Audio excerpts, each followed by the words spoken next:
오늘 저는 창세기 37장 18절로 21절의 말씀을 가지고 크게 한번 따라서 하시겠습니다. 꿈을 꾸는 자의 축복, 꿈을 꾸는 자의 축복, 이란 제목으로 은혜의 말씀을 나누고자 합니다. 지금 강원도에서는 2018년 평창 동계올림픽이 열리고 있습니다. 1988년 하계올림픽을 개최하고 난 후에 30년 만에 올림픽 개최국이 되었는데요. 이번 평창 동계올림픽에는 92개국에서 2,958명의 선수들이 참가한 세계 최대의 겨울축제라고 하고 있습니다.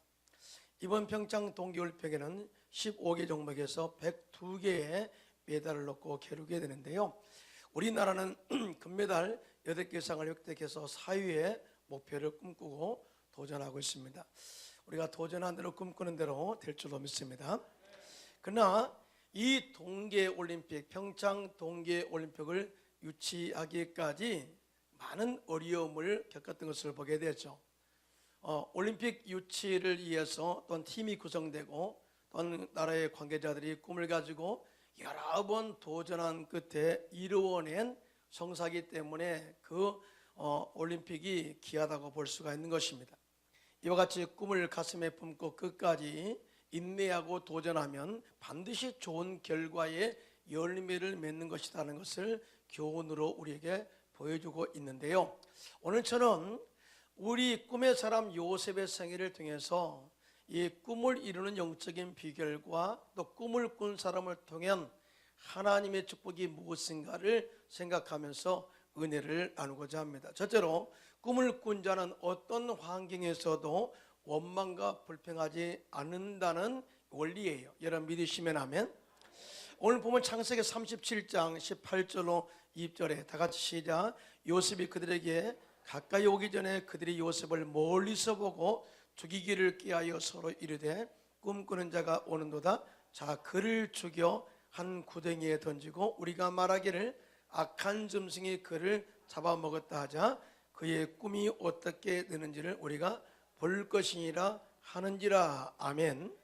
여러분 오늘 사건을 보면 그 내용에서 요셉의 배다른 형들이 요셉을 죽이고 싶도록 미워하고 있다는 사실을 알 수 있어요. 그 이유는 뭐냐? 요셉이 교만한 꿈을 꾸었다는 것입니다. 요셉이 17살이 되었을 때 꿈을 꾸었는데요. 요셉이 형들과 밭에서 곡식단을 묶고 있을 때 갑자기 요셉의 곡식단이 일어서게 되고 형들의 곡식단은 요셉의 단 앞에 둘러서서 절을 하고 있었습니다. 요셉이 이 꿈을 형들에게 이야기합니다. 그러자 그 형들이 이렇게 말하죠. 네가 참으로 우리의 왕이 되어 우리를 다스리게 되겠느냐 하고 꿈 같은 소리 하지 마라 하고 요셉을 미워하고 무시했다고 증언하고 있어요. 그런데 요셉이 그 다음에 또 꿈을 꾸게 됩니다. 해와 달과 11별이 요셉에게 절하는 꿈이었습니다. 역시 요셉이 이 꿈을 아버지와 형들에게 이야기를 하죠. 그때 아버지가 그를 꾸짖으며 이렇게 말합니다. 네가 꾼 꿈이 무엇이냐? 나와 내 어머니와 내 형들이 참으로 땅에 엎드려 너에게 절을 하겠느냐 하고 책망을 했고요. 그 일로 인해서 그의 형들은 요셉을 시기하고 미워했더라라고 그 요셉을 미워한 이유를 이야기하고 있습니다. 이런 차에 아버지 심부름으로 형들에게 온 요셉을 잡아 죽이려고 마른 우물에 가두었습니다. 그러다가 형제인데 그 요셉을 죽이는 것보다는 종으로 팔아버리는 게 낫겠다 하고 마침 그곳을 지나가던 미디안 상인에게 은 20을 받고 요셉을 팔아버렸습니다. 미디안 상인에게 팔려간 요셉은 애굽의 시대장 보디발의 집에 종으로 팔려가는데요. 성경에 보니까 그 즉시로 하나님이 요셉과 함께 하심으로 형통하게 하셨다라고 증언하고 있어요. 자, 한번 창세기 39장 2절로 3절을 보겠습니다. 시작. 야훼께서 요셉과 함께 하심으로 그가 형통한 자가 되어 그의 주인 애굽 사람의 집에 있으니 그의 주인이 야훼께서 그와 함께 하심을 보며 또 야훼께서 그의 범사에 형통하게 하심을 보았더라라고 증언하고 있어요. 그래서 그의 주인 보디발이 요셉을 가정총무로 삼고 자기의 소유를 다 요셉의 손에 위탁하자 그때부터 하나님께서 요셉을 위하여 그 애굽 사람의 집에 복을 내리심으로 야훼의 복이 그의 집과 밭에 있는 모든 소유에 미치게 되었다라고 증언을 하고 있어요. 여러분, 이와 같이 하나님의 꿈을 꾸고 또 믿음으로 도전한 사람들은 하나님께서 함께 하셔서 그가 어디를 가든지 복되게 하시고 형통케 하시고 지키시고 보호하셔서 그가 만지는 모든 소유에 복을 내리시는 축복이 있다는 사실을 믿으시기를 예수님의 이름으로 축원합니다. 여러분, 꿈을 꾸는 것은 중요해요. 그리고 하나님이 도우심의 은혜와 손길을 깨닫는 것은 더더욱 중요한데요, 여기서 우리가 요셉이 함께 하시는 축복의 은혜를 체험하는 영적인 모습이 나옵니다. 그게 뭐냐면 요셉이 그렇게 많은 고난과 환난 가운데 있다 할지라도 절대로 형들을 팔았던 그런 형들에 대한 원망이나 불평을 하지 않았다는 거예요. 여러분요, 이 성경에 보면은 하나님께서는 환경을 원망하거나 지도자와 또한 하나님을 원망하고 불평하는 사람들과는 절대로 함께하지 아니하시고 도리어 그들을 벌을 내리신 것을 보게 되는데요, 민수기 14장 27절입니다. 시작. 나를 원망하는 이 악한 회중에게 내가 어느 때까지 참으랴. 이스라엘 자손이 나를 향하여 원망하는 바 그 원망하는 말을 내가 들었노라 라고 이야기를 해요. 여러분, 이스라엘 백성들이 정말 꿈을 가지고 이스라엘 적과 꾸는 가나안 땅에 들어가야 되는데 환경적 어려움이 다가올 때마다 하나님을 원망하고 모세 지도자와 아론을 원망했더니 결국은 그들이 그 원망한 대로 광야에서 다 죽고 말았다는 거죠. 여러분, 왜 하나님께서 원망을 싫어하시고 불평하는 사람들과 함께하지 않느냐? 그 이유는 이 원망과 불평은 하나님을 불신하는 또 다른 모습의 표본이기 때문에 그렇습니다. 여러분요, 우리가 하나님을 믿는다 하면서도 원망한다, 그러면서 나는 크리스찬입니다 라고 하는 것은 믿음을 속이는 것이라는 거죠. 그래서 고린도전서 10장 10절로 11절입니다. 시작. 그들 가운데 어떤 사람들이 원망하다가 멸망시키는 자에게 멸망하였나니 너희는 그들과 같이 원망하지 말라. 그들에게 일어난 이런 일들은 본보기가 되고 또한 말세를 만난 우리를 깨우치기 위한 기록된 것이다 라고 이야기를 하고 있습니다. 이런 말세에 우리의 신앙은 더더욱 힘들어질 거예요. 마귀는 우는 사자와 같이 삼킬 자를 찾아서 다닐 거고요, 뿐만 아니라 환경적 어려움으로 사업을 이끌어가는 데는 더더욱 힘들 것이고요. 이럴 때 우리가 꿈을 이루는 교훈은 뭐냐? 이렇다 할지라도 절대 환경 때문에, 사람 때문에, 또 마귀의 참소 때문에 원망과 불평을 해서는 안 된다. 그래서 이걸 교훈으로 기록한 것이다 라고 이야기를 하고 있어요.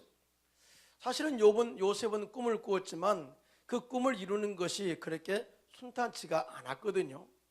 그 형들이 꿈을 철저하게 짓밟았고요, 또 요셉의 꿈이 이루어질 수 없도록 환경을 막아버렸습니다. 그러나 하나님께서는 형들에 대해서 원망하지 않고 환경에 대해서 원망하지 않는 꿈의 사람 요셉과 함께 하심으로 말미암아서 그 꿈을 이루도록 도와주시고 형통케 하셨다는 사실을 절대 잊지 않기를 예수님의 이름으로 축원합니다. 이런 삶이 우리에게도 있어야 돼요. 할렐루야. 여러분, 욥이 심한 고난 가운데서도 믿음의 성리를 이루어서 2배의 복을 받게 되는데요, 여기에 비결이 또한 하나님을 원망하지 않은 것이라고 성경은 증언하고 있는데요, 욥기서 1장 22절입니다. 시작. 이 모든 일에 욥이 범죄하지 아니하고 하나님을 향하여 원망하지 아니하니라고 증언을 하고 있어요. 그러므로 여러분, 2018년도 여러분 꿈이 저는 이루어지기를 예수님의 이름으로 축원합니다. 그러나 꿈을 이루는 데 있어서 가장 결정적인 하나의 또 다른 하나의 방법은 뭐냐? 원망하지 말고 불평하지 말고 오히려 감사와 또 하나님께 기쁨으로 또 섬기면서 영광을 돌리시기를 예수님의 이름으로 축원합니다. 강철할 카네기는 리더로서 다른 사람과 만날 때 좋은 관계를 만들어가는 3C, 그러니까 3C, 3C 법칙을 소개한 적이 있습니다. 이 세 가지의 법칙은 C로 시작된 영어 첫머리인데요. 첫째로 비판하지 말라라는 말이 영어로 criticize라는 단어입니다.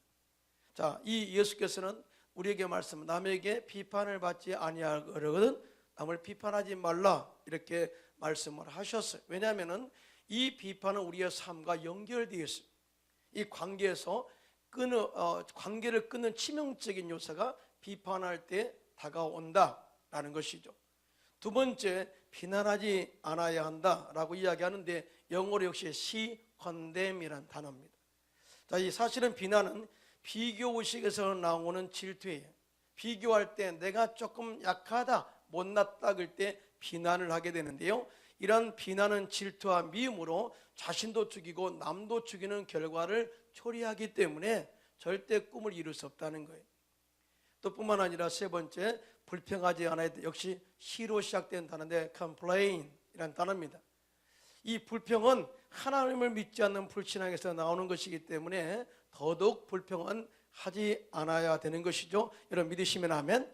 자, 그런데요, 이 불평, 비난, 비평 이 모든 세 가지는 성경에서 금하고 있는 하나님의 말씀이요 권면이라는 사실이에요. 그러니까 성공자들은 꿈을 이루기를 원하는 사람들은 비난, 비평, 불평은 절대 입에서 담지 않기를, 또 입에서 제거하시기를 예수님의 이름으로 축원합니다. 자, 두 번째, 이 꿈을 꾼 자는 자신의 삶을 하나님의 섭리에 의리하게 됩니다. 이 말은 다른 말로 말하면 우리의 모든 삶 속에서 꿈을 이루어가는 데는 하나님이 역사하고 있습니다. 하나님의 시선으로 내 삶을 볼 줄 아는 영적인 사람이 되어야 된다는 거죠. 여러분 믿으시면 하면, 오늘 보디발의 집에서 잘 나가던 요셉에게 위기가 다가옵니다. 보디발의 아내가 요셉의 용모에 반해서 동침하기를 요구해요. 우리 신앙도 마찬가지죠. 뭔가 꿈을 이루는가 싶더니, 잘 나간다 싶더니 갑자기 위기가 다가올 때가 있거든요. 사실은 요셉의 생애는 우리의 생애와 똑같아요. 그런데 요셉이 대처하는 모습을 보게 돼요. 요셉이 이렇게 말합니다. 창세기 39장 9절입니다. 시작. 이 집에는 나보다 큰 이가 없으며 주인이 아무것도 내게 금하지 아니하였어도 금한 것은 당신뿐이니 당신은 그의 아내임이라. 그런즉 내가 어찌 이 큰 악을 행하여 하나님께 죄를 지으리까라고 하는 이 요셉의 자세예요. 그래서 끝까지 요셉이 보디발의 아내 요구를 들어주지 않게 되자 그의 아내는 요셉을 성추행범으로 몰아 억울한 누명을 쓰고 왕의 제수를 가두는 감옥에 갇히게 되었습니다. 그런데 여기에서도 곧바로 하나님의 함께 하시는 복이 임하게 되는데요. 창세기 39장 21절 23절입니다. 시작. 여호와께서 요셉과 함께 하시고 그에게 인자를 더하사 간수장에게 은혜를 받게 하시매 간수장이 옥중 제수를 다 요셉의 손에 맡김으로 그 재반 사물을 요셉이 처리하고 간수장은 그의 손에 맡긴 것을 무엇이든지 살펴보지 아니하였으니 이는 야훼께서 요셉과 함께 하심이라. 야훼께서 그를 범사에 형통하게 하셨더라. 아멘입니다. 하나님이 이 꿈의 사람 요셉과 함께 하심으로, 불평과 원망하지 않는 요셉과 함께 하심으로, 억울한 성추행범의 누명을 쓰고 들어갔어도 하나님이 요셉과 함께 하심으로 함께 하시는 축복이 이렇게 임하게 되는데요. 이런 함께 하시는 축복이 저와 여러분의 가문에도 있기를 예수님의 이름으로 축원합니다. 그런데요, 얼마 후에 놀라운 일이 일어납니다. 애굽의 바로 왕을 섬겼던 술 맡은 장관과 떡 맡은 장관이 요셉이 갇혀있는 감옥에 들어오게 되는데, 간수장이 요셉에게 명하여 그 술장관과 떡장관을 섬기게 했어요. 자, 이 이유를 제가 다음에 이야기하겠습니다. 섬기게 했어요.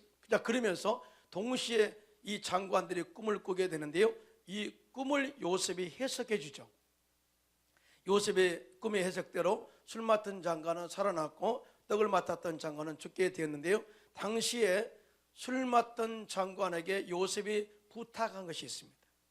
혹시 살거든, 이 꿈의 해석대로 살아나거든 내가 죄 없이 이곳에 갇힌 것을 바로 왕에게 알려 달라고, 그래서 나를 좀 풀어달라고 이렇게 부탁을 했는데, 웬걸요, 술장관이 자유함을 얻었지만 요셉의 사건을 까마득하게 잊어버렸다. 그런데 그 이후에 만 2년 만에 바로 왕이 꿈을 꾸게 됩니다. 그러니까 세월이 얼마나 흘렀어요? 2년이 흘렀어요. 2년 동안에 요셉은 하나님 형통하게 하신 거겠죠. 자, 2년 이후에 바로 왕이 꿈을 꾸게 되는데 그 꿈을 해석할 자를 찾지 못했습니다. 그때 감옥에서 요셉의 꿈의 해석으로 살아난 술장관이 요셉의 자신의 꿈을 잘 해석해 준 것에 대하여 생각나게 되었고, 그로 인해서 요셉을 바로왕에게 추천해서 요셉의 바로왕의 꿈을 해석해서 결국은 요셉이 애굽의 총리가 되게 하십니다. 이게 놀라운 은혜요, 기적인 줄로 믿습니다. 자, 그런데요, 우리가 한번 이 과정에서 요셉이 받은 상처를 한번 제가 생각해 보았습니다. 요셉이 어떤 상처가 있었느냐. 사실은 요셉은 3번의 상처를 입게 돼요. 첫째는 자기가 죄가 없음에도 불구하고 보디발의 아내가 성추행범의 누명을 씌워서 감옥에 쳐넣은 보디발의 그러한 이 모습에 대해서 아마 큰 상처를 입었을 거라고 저는 생각을 해봐요. 두 번째, 감옥에서 요셉의 꿈의 해석으로 살아났던 술 맡은 장관이 자신의 죄가 없으므로 꼭 바로왕에게 상소해서 풀어나게 해달라고 그렇게 부탁을 했는데도 잃어버리고 요셉을 기억하지 않았던 그러한 상처들, 그리고 세 번째, 자신을 종으로 팔았던 형들에 대한 상처가 있었을 것입니다. 그런데 성경을 전체 요셉의 생애를 뒤집어 보고 또 읽어봐도 이 세 사람에 대해서 원수를 갚았더라 라고 하는 내용이 전혀 없어요. 이게 바로 요셉이 꿈을 이루는 영적인 비결 가운데 중요한 요소예요. 무슨 말이에요? 그것은 바로 내가 나의 삶 가운데 이 보디발이나 그 다음에 술 맡은 장관이나 형들을 미워하고 끝까지 내가 복수하겠다, 원수를 갚겠다라고 했다면 요셉의 꿈은 이루어지지 않았을 거예요. 그런데 요셉은 이 모든 과정을 하나님의 눈으로 본 거예요. 하나님이 이 과정을 통해서 나를 이 꿈을 이루어가는 과정으로 보았기 때문에 원망과 불평과 원수 갚는 것을 하나님께 맡기고 나갔던 것을 보게 됩니다. 여러분 믿으시면 아멘 하시기 바랍니다. 여러분, 참 요셉이 성추행범으로 몰려서 감옥에 들어갔을 때 억울하다라고 할지 우리는 그렇게 평가를 하죠. 그러나 어떤 신학자는 이런 이야기를 합니다. 요셉이 장차 애굽의 총리가 될 것을 미리 아시고 하나님께서 술 맡은 장관과 떡 맡은 장관을 섬기게 함으로 궁중예법과 예절과 또 지도자로서 통치하는 방법을 배우게 했다. 여러분, 이 생각을 하면은 그럴듯하잖아요, 그렇죠? 그런데 실적으로 많은 세월 동안에 궁중예법을 장관들을 통해서 배운 거예요. 그 다음에 말하는 방법이나 통치하는 리더십의 방법이나 그 다음에 지혜로 이끌어가는 방법, 이 장관들에게 이 애굽의 궁정예법을 그대로 배웠던 것을 우리가 생각해 볼 수가 있습니다. 자, 그래서 우리가 이것을 한번 생각해 보세요. 이 요셉의 생애는 항상 하나님의 나를 붙잡고 있어, 하나님이 지금도 내 꿈을 이루어가고 있어, 그리고 하나님이 꿈을 이루셨어 라고 하는 그 마음에 가득했던 것을 보게 되는데요, 애굽의 총리가 되어 그 형들과 가족들을 돌보는 요셉에게 자신들의 잘못을 뉘우치고 용서를 비는 형들을 향해서 다음같이 이로의 말을 하게 됩니다. 창세기 50장 19절 21절입니다. 시작. 요셉이 그들에게 이르되 두려워하지 마소서, 내가 하나님을 대신하리이까. 당신들은 나를 해하려 하였으나 하나님은 그것을 선으로 바꾸사 오늘과 같이 많은 백성의 생명을 구원하게 하시려 하셨나니 당신들은 두려워하지 마소서. 내가 당신들과 당신들의 자녀를 기르리다 하고 그들을 간곡한 말로 이루하였더라. 아멘이죠. 그러니까 요셉은 모든 과정에 하나님이 보고 계시고 하나님이 이 일을 완성해 가시고 지금도 내가 감옥에서도 진행력으로 역사하시는 하나님의 능력을 나는 믿어요 라고 하는 이 믿음이 결국은 원수 가운데 초점을 두지 않고 하나님의 뜻을 이루는 데에 초점을 두었다는 사실, 이것이 바로 꿈을 이루는 영적인 두 번째 비결이라는 사실을 절대 믿게 되시기를 예수님의 이름으로 축원합니다. 하나님과의 관계 원수로 대처하다 보면요, 에너지가 다른 쪽에 소진돼요. 우리의 영적인 에너지를 하나님의 시선에 맞추고 하나님의 꿈을 이루는 데 초점을 맞춰 에너지를 쏟아 부으시기를 예수님의 이름으로 축원합니다. 그게 뭐냐? 하나님께 의리하는 거예요. 하나님께 맡기는 거예요. 내 생애를 다 전적으로 전폭적으로 의탁하는 거예요. 이게 얼마나 중요한지 몰라요.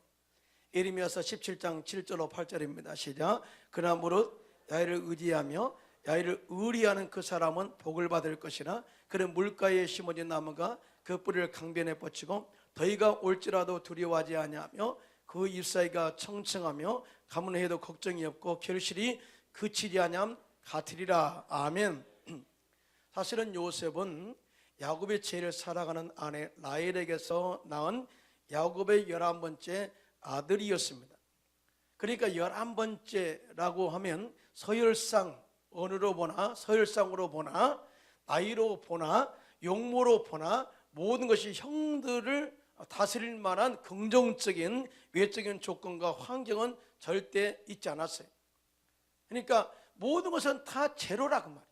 자, 가능성이 없는 상태였다. 그런데 요셉이 꿈을 꾸고 환경 때문에 불평하지 않고 또 상처가 있어도 하나님의 사랑과 은혜로 그것을 풀어가고 원수를 갚지 않았더니 하나님께서 요셉과 함께 하심으로 그를 높여 애굽의 총리가 되고 그 꿈을 이루어서 형들을 다스리는 자리에 올라가게 하셨다라고 하는 것, 이러한 축복이 저와 여러분에게도 넘쳐나기를 예수님의 이름으로 축원합니다.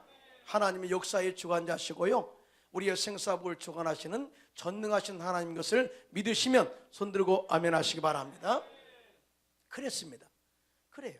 미국의 하버드 대학 지도자 연구센터에서 미국의 최고 경영자들과 성공한 사람들 500명을 대상으로 연구한 결과 세 가지의 공통점을 찾아냈는데, 첫째는 이들은 남보다 큰일을 하겠다는 큰 꿈이 있었던 것이고요, 둘째로 온전한 인내를 이루었다고 말했고요, 세 번째는 하나님을 잘 믿는 믿음의 사람들이었다라고 이야기해요. 여러분, 이 연구에서 결국 결론이 이렇게 말합니다. 꿈이 있는 사람이 성공하고 믿음으로 끝까지 하나님을 신뢰하고 인내하는 사람이 성공하게 되고, 하나님의 말씀을 신뢰하고 말씀대로 실천하는 믿음의 사람들이 결국 하나님의 도우심을 받아 성공하게 된다라고 하는 것을 증명하고 있어요. 여러분 믿으시면 아멘 하시기 바랍니다. 자, 요셉은 그의 꿈을 하나님의 도우심으로 이루어서 그의 아버지 야곱의 축복을 받게 되는데요, 이 말년에 그의 아버지 야곱이 12아들을 불러놓고 축복하는 내용이 창세기 49장에 나와 있어요. 물론 다 이야기하기는 그렇고요, 요셉에 대한 축복을 제가 함께 합독하게 했는데요, 창세기 49장 22절로 25절입니다. 시작. 요셉은 무성한 가지 곧 샘 곁에 무성한 가지라 그 가지가 담을 넘었도다. 활 쏘는 자가 그를 학대하며 적개심을 가지고 그를 쏘았으나 요셉의 활은 도리어 굳세며 그의 팔은 힘이 있으니 그는 야곱의 전능자 이스라엘의 반석인 목자의 손을 힘입음이라. 내 아버지의 하나님께로 말미암나니 그가 너를 도우실 것이요 전능자로 말미암나니 그가 내게 복을 주실 것이라. 위로 하늘의 복과 아래로 깊은 샘의 복과 젖먹이는 복과 태의 복이로다 라고 엄청난 복을 쏟아부었는데요, 우리가 야곱의 축복 찬양하잖아요. 그것이 이 말씀이에요. 이 말씀에 나온 거예요. 첫째로 요셉은 하나님이 함께 하심으로 땅에서 형통의 복을 받게 되고요, 그가 어디를 가든지 샘물이 솟아나는 복과 그에 따른 풍성한 열매의 복을 맺게 될 것이다 라고 말씀하셨고, 그 복과 열매가 담장을 넘어 흘러 다른 사람에게 복이 들어가게 하는 축복의 통로가 되게 할 것이다. 여러분, 이 축복이 여러분의 것이 되시기를 예수님의 이름으로 축원합니다. 그 다음에 두 번째 축복이 있어요.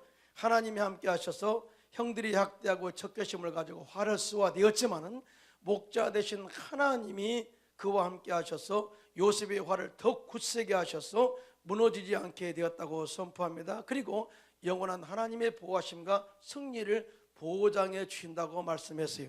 이 복도 받으시기 바랍니다. 세 번째 복이 있습니다. 하나님이 요셉의 태에 자녀를 복 주시고 하늘의 복과 땅 아래의 복을 주시는데요, 택과 젖먹이는 태의 복과 그 가문의 자녀의 복을 약속하시는데, 그 약속대로 요셉은 야곱의 11번째 아들이었지만은 이 이스라엘의 12지파 계보에 요셉의 두 아들 므낫세와 에브라임이 등재됨으로써 12지파의 서열에 오르게 되죠. 놀랍지 않아요?